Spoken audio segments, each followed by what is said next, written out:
Welcome to Hearts and Stripes, your one-stop shop for all things military marriage. I hope our discussions and interviews equip you with the tools to start or grow a beautiful marriage as we address the benefits and challenges of MILF marriage. I believe life's most precious moments are worth celebrating, so I'll help you design your marriage blueprint in alignment with your core values. Thank you for joining us, and remember to rate, subscribe, and review. Let's do this. Okay, everyone, we have a special treat today. I had the opportunity to do a podcast swap with MilHousing Network. So I am going to be allowing you in this Hearts and Stripes community on our conversation from MilHousing Network's podcast. So with this interview, I get to chat with Lindsey Litton. We dive all into marriage and deployment, which I know is a topic that is much needed. To have some more real talk around that topic, we're going to hear part one of that discussion. And then for part two, you're going to have to head on over to MilHousing Network to hear the next portion of our conversation that talks about reintegration. So without further ado, here is my conversation with Lindsey. Welcome to the MilHousing Nation podcast, where we're having conversations that matter for wherever the military has taken you. We're bringing you stories from real military spouses who not only understand the challenges, they are harnessing the opportunity to build lives they can love. From new spouses to veteran spouses, you'll get tips, tricks, and actionable steps that can help you along your military life journey. Now, here's Lindsey Litton. All right. Well, guys, I'm taking over the MilHousing Nation podcast today from Miss Ashley Peebles. Miss Ashley Peebles is going to be taking some much needed downtime. And I am your guest host, Lindsey Litton, co-founder of MilHousing Network. I'm really excited because we've got a military marriage expert today, Miss Bree Carroll. Miss Bree Carroll is a Military Spouse of the Year award winner. Now, I'm going to butcher the year that you won. Last year. Yes, 2020, 2021 Air Force. Go out, Air Force. Spouse of the Year. Yeah. Hey, we're representing Big Blue today because I am also an Air Force spouse. Not saying that, but we will share a little air power today. Oh, yeah. Bree, we're going to be talking about military marriages. I love it. That's where I advocate. So it's great. Let's go. You are the woman that I think of most when it comes to military marriages. So before we dive into what we're going to be talking about today, which is military marriages during a really stressful time, that's during deployment, I want to learn more about you and your advocacy that you're doing for military marriages. So tell us more about you, Bree. Yeah. So thank you, first of all, for having me on. It is definitely an honor to come and share a little bit about my passion, which is strengthening military marriages. It actually sparked out of frustration, really, because after this topic that we're going to be talking about, deployments and separations and the things that happen in military life, over a year's time, we had about 6 friends who opted to tap out and they decided to get divorces. And I looked at my husband and I was really frustrated because, I had kind of like my arm out saying like, hey guys, keep that stuff over there because I want my marriage to stay strong. But at the same time, I was running toward them, trying to offer them resources and things that can help keep them together. And not being successful, out of that frustration, I started the Hearts and Stripes podcast. And out of that podcast, I was hoping that it would be kind of a one-stop shop to get resources and advice from people who had done the things and had figured it out. So I bring on guest experts and I share and just am transparent about what I go through. And that opened the door to me receiving that great recognition as the 2020-2021 Armed Forces Insurance Air Force Spouse of the Year, which then gave me the crazy idea to take it a step further and found Military Marriage Day, the Armed Forces' newest holiday, celebrated annually on August the 14th. So through Military Marriage Day, we encourage our service couples to come together, get intentional about their relationship, and we offer education and some fun so that you can thrive in your military marriage. Well, let's talk about military marriage because it is complex. Mm-hmm. It is very different than civilian marriages. Yes. And living here in Colorado now for 5 years, I have a lot of civilian friends, and every time we have a girls' night out, we're talking about marriage. We're talking about some of the fun things that you talk about with your girlfriends, and I always have this reaction when I talk about my marriage from my civilian counterparts that is always like jaw open. They're looking at me like, I would have never thought you had to deal with that. Yes.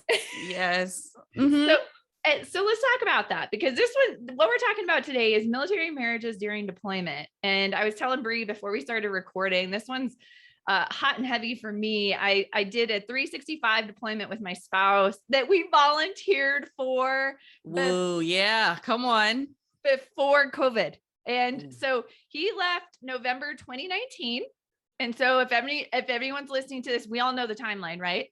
So Mm-hmm. November 2019, we did our holidays. We were excited. We roll into 2022. We're like, this is going to be the best year ever. New me, new year. Boom. COVID hits March. Yep. And everything shuts down. And so at that point, I spent 9 months as a solo parent, winging it through the rest of the deployment. It was rough. So, Bree, talk to us about military marriage deployment. Let's talk about how to prepare for it, how to get through it, and what are some of your tips on navigating this? Because this one's hard, and Yeah. I'm a seasoned This spouse. one's hard, but you also have gotten you've earned your stripes for sure when it comes to going through a military marriage during the pandemic and getting surprised by the pandemic. It's different once you've kind of gotten your bearings and figured out oh, okay, we're really going to be locked down. But when it comes to deployment, I love how you said that there is a difference between our civilian counterparts with those who are in the service culture.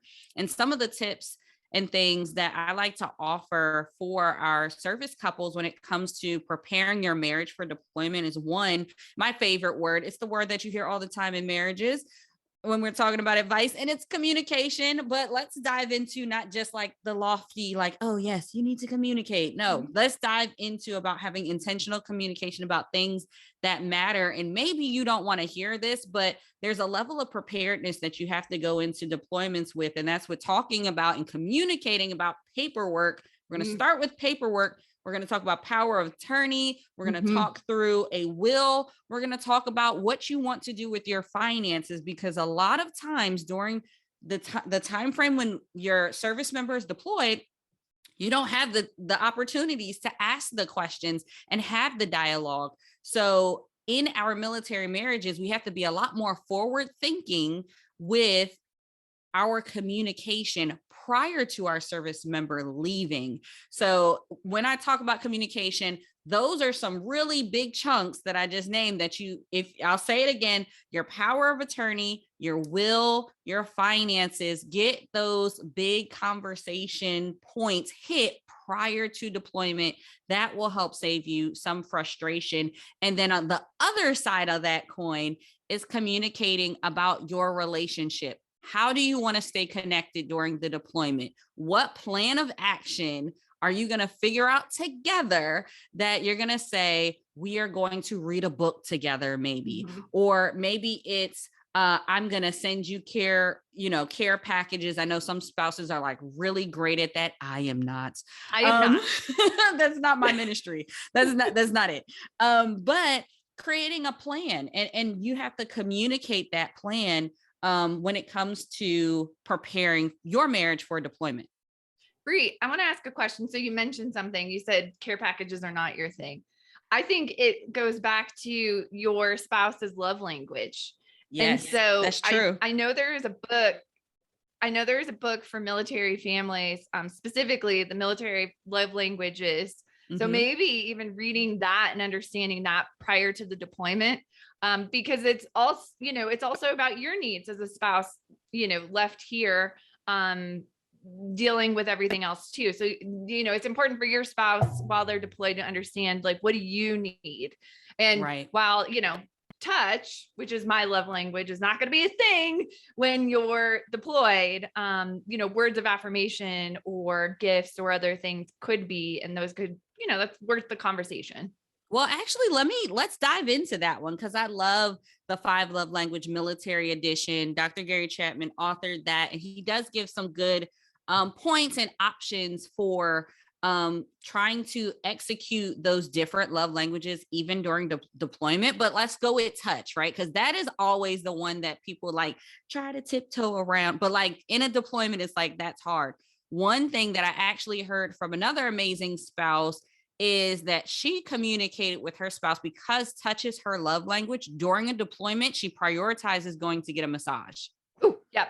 Mm-hmm. Look at how you fill that cup. Like it is something that they agreed. It's not a nice to have. It is a no, this is something that I need during this deployment because I am missing that physical aspect of you being present. And I think for those who are listening, definitely go take the quiz if you don't know what your love language is, but get intentional about communicating what your love language is and then being creative and think outside the box. How can you accommodate that even when your spouse isn't there, making sure that you're aware of one another's. And then, like you said, gifts are not my husband's love language. So I'm not going to send him a care package, but I will pour on those words of affirmation because that is his love language.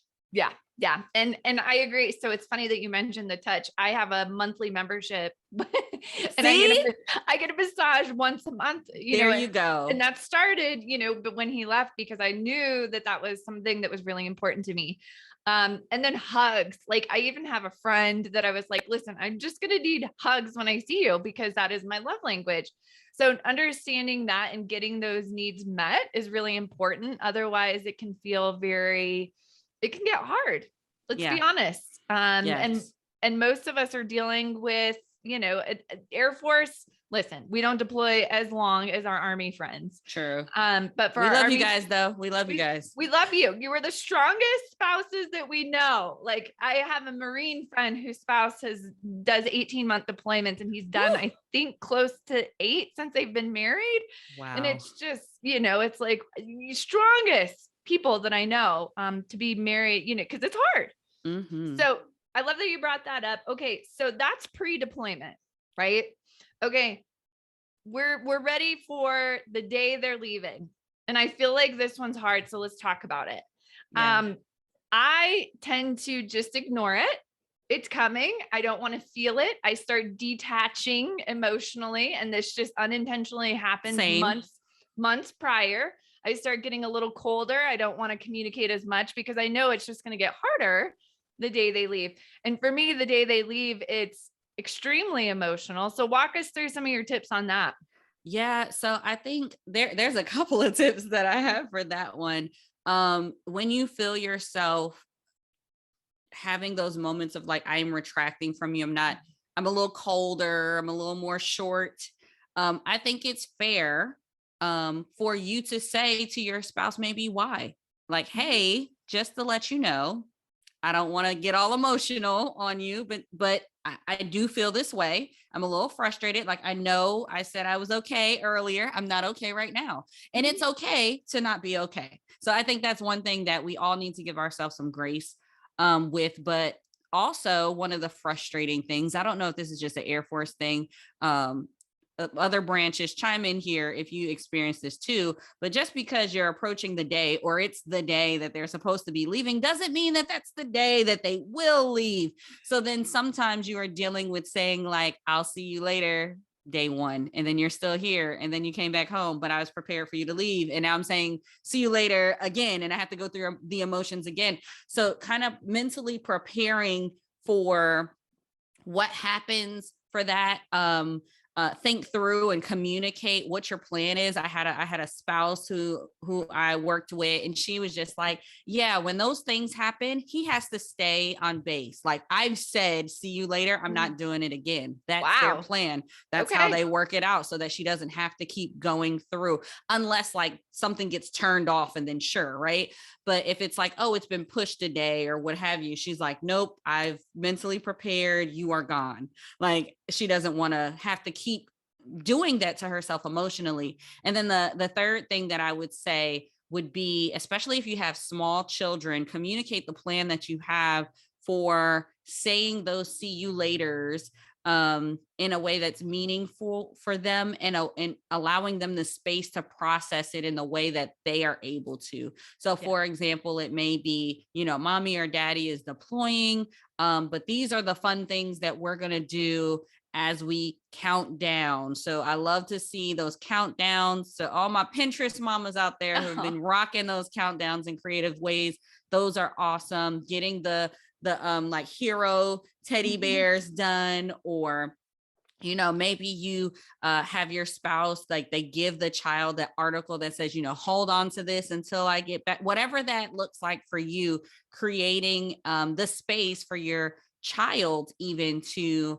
go through those emotions, and give them the freedom to communicate how they feel. And if they don't like it, and if they're angry, or if they're sad, hear their heart and allow them the freedom to do so. And you can share, like, yes, mommy's sad too, mommy's angry too, we miss him. So because we miss him, let's do something, or let's channel that into something, and give them healthy outlets to express themselves. I think you made a really good point, as you're walking through that. I mean, I started getting teary-eyed, just even feeling those emotions of like, ooh, they're gone. Oh, you're right. Ooh, nope, we're delayed. We're back. Hello. And it's a complete emotional roller coaster. And then just, it's one thing for you to go through it, and then it's another thing for your little people to go through it as well. And so I found myself, trying to push my emotions aside because I had to be strong for my kids. Yeah. And I didn't want them to see that. In retrospect, I think it could have been healthier to show some emotion and, explain it to the kids. Because we don't want to teach the kids like to bottle up everything inside and not express it. And they're such sponges. They yes. They see everything. And at least for me, once my spouse deployed, the day he deployed was funny. We drove to the airport. I didn't even really want to look at him. This sounds so terrible, but it was just, I just didn't want to deal with it. Let's go. All right. Hugs and kisses. Okay, bye. And he left his cell phone in the car. And so I had to turn around, park, and bring it inside and say goodbye again.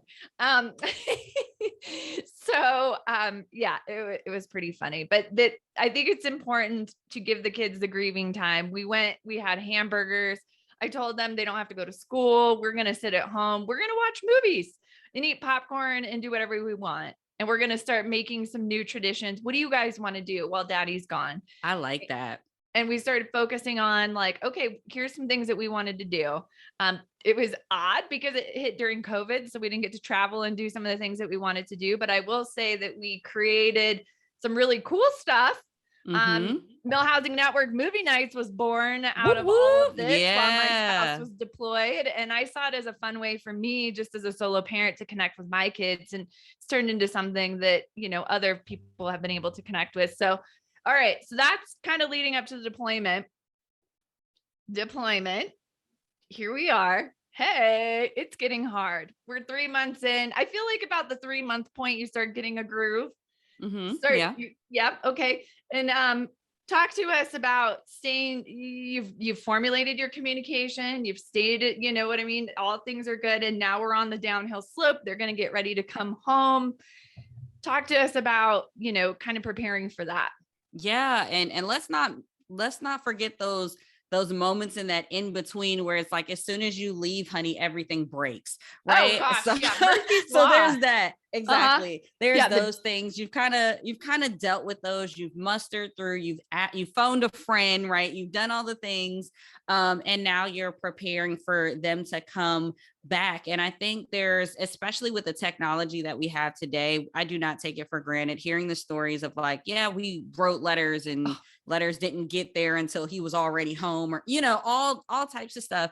Now, depending on the areas that you're deploying in, you can communicate, you can FaceTime maybe. So preparing again for that return may look like you communicating those new things that you and the kids have been doing. New routines. I had the opportunity to talk with some service members, and they shared their perspective on the return, which is, I think, is really good to the conversation of the like preparing your marriage for deployment. And that is when they came home, right? Or as they were preparing to come home, they didn't know that their spouse had made all the changes, did all the things. So when they got home, they didn't know where the salt was. They didn't know and they just felt useless when they came home. And I think as we prepare for the return of our spouses, if you made some changes, or if something has gone on with the kids or something like that, I know oftentimes we try to shield our spouses from some of the things that are going on so that we don't stress them. But my goodness, if your spouse comes home and your kid has on a cast and they don't know why, that may cause some problems. So knowing that it is okay to communicate what real life looks like as you prepare your spouse, because I know we're going to talk about reintegration a little later, part 2, but we definitely want to ensure that the communication points along the way throughout that 3, 6, 12 month, whatever that time frame looks like for your deployment, that you are communicating the changes that are happening in your relationship. Share the wins. I mean, I know a lot of the listeners may be entrepreneurial or doing different things. Share the wins, the growth that you've had in your own creative outlets, or how you volunteered for this new thing, something new your kid is doing or not doing. I mean, having those points of connection really matter, and it keeps your marriage strong. It also keeps your family strong, which is the ultimate goal.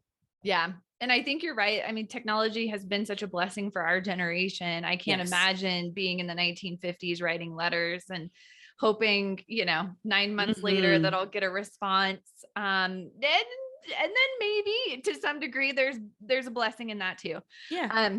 So, I love that. And you're right. We're going to move into part 2, which we're going to talk about, which is the reintegration. So it's one thing to have the transition of going in the deployment, and then it's another thing to reintegrate as a family. So I'm excited to dive into more of that. So join us for episode number 2, because we're going to jump into the reintegration process and talk more about how, you've spent this, for lack of a better way of saying it, a little bit of a detachment with the deployment. And now it's coming back together and melding the family as one unit once again. So Bree, thank you so much for joining us today. I appreciate your insights, tactical steps you got here. Make sure that you're taking notes and follow Bree's journey. We're going to have links to everything that Bree does in the show notes. So make sure that you're taking notes and getting connected with Bree as well. All right, Bree, thank you so much. Thank you for having me. Okay, guys, I hope you enjoyed that discussion. Remember, you can follow all of the resources, tips, and tools that are provided at militarymarriageday.com. And remember, the doors are opening soon to the Command Collective community. So mark your calendar for March 24th so that you can be a part of a community for military spouses and service women that help you thrive personally with your mindset, thrive in your marriage, and thrive as you build a community and a legacy. We'll chat with you soon. Bye. Thank you for tuning in. Remember to rate, subscribe, and review. This is Hearts and Stripes. We are the few, the proud, that aim high and are forged by love. Always ready, always there. We are Mil Marriage Strong.